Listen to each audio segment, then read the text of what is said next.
on the sofa. We're using the format of Graham Norton, some of you may have picked up. But can I welcome my next guest tonight is Diana Verde Nieto. Can we give her a round of applause?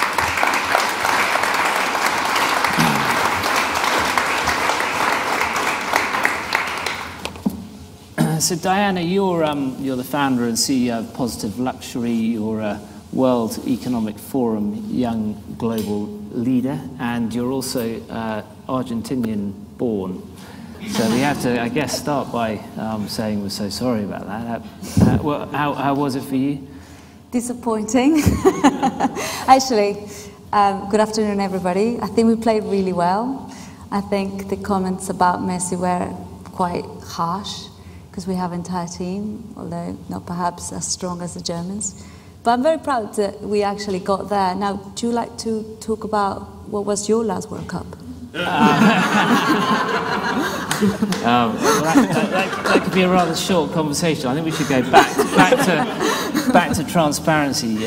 It's slightly safer territory. So the studies show that citizens care about these issues.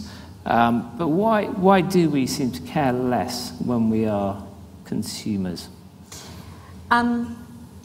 Okay, I like to decouple this idea of we are consumers. We're people, and we have jobs, and we're parents, and we consume, and we do multiple things.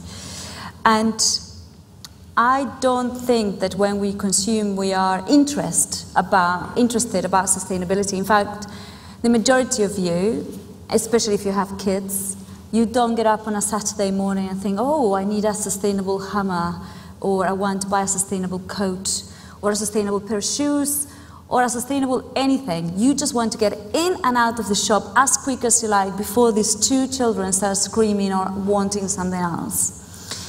But as people, we want to do the right thing. Who in this room does not want to do the right thing? Who in this room doesn't really want to discover that what you bought is something that, make you feel proud, make you feel sexy, make you, want to share with your friends and family? All of us want to do the right thing. We're just humans. The thing is, I believe that we have done an incredible disservice to the sustainability industry, and absolutely guilty, to create a practice that is impossible and impenetrable for the people from the outside world, with incredible complex language that the normal person in the street can't understand. So I don't think it's a question of consumers are not interested as such. It's we have made impossible for people to understand and engage with issues so big that we can't really wrap our arms around it. So I don't know if I answer your question, but I think you've agreed with the statement. But how you've talked about the power of hyperconnectivity to drive change. I mean, how do you see that overcoming this gap? I think the one thing that the sustainability industry has not yet done is actually open up and be flexible, a little bit like the Tesla example. So what we have that everybody wants. And what we have is information. Well, we have information about what are the right positive actions that brands are taking. Very simple. You have a factory in Bangladesh that doesn't have child labor, that promotes philanthropy and so on and so forth. You treat your employees correctly. We would love to buy and to have this information where we are about to buy the product.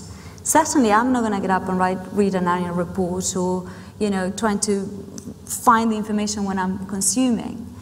So what we set out to do, what I set out to do, is to open these issues up and really connect them with technology.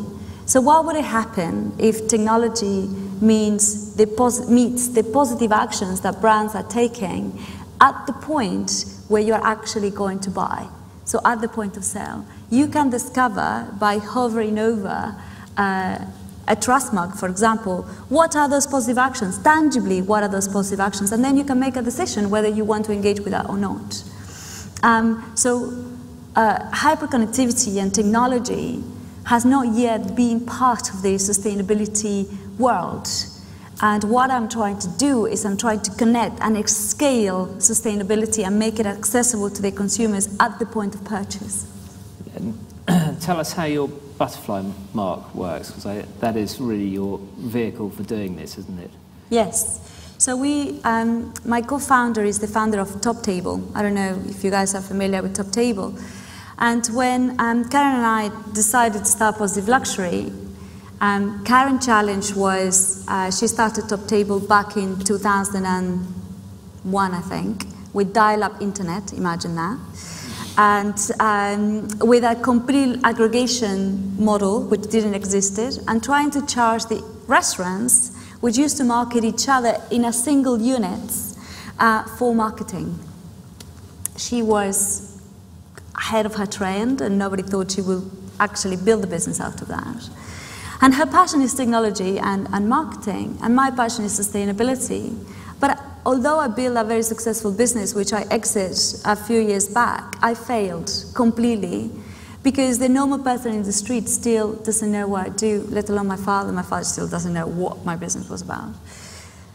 So we decided to kind of join minds together and use her expertise of building this model, using technology to bring together all the different restaurants and enable consumers to, you know, at a point of click, you know, book a restaurant, and using exactly the same model to be able to disclose what consumers do.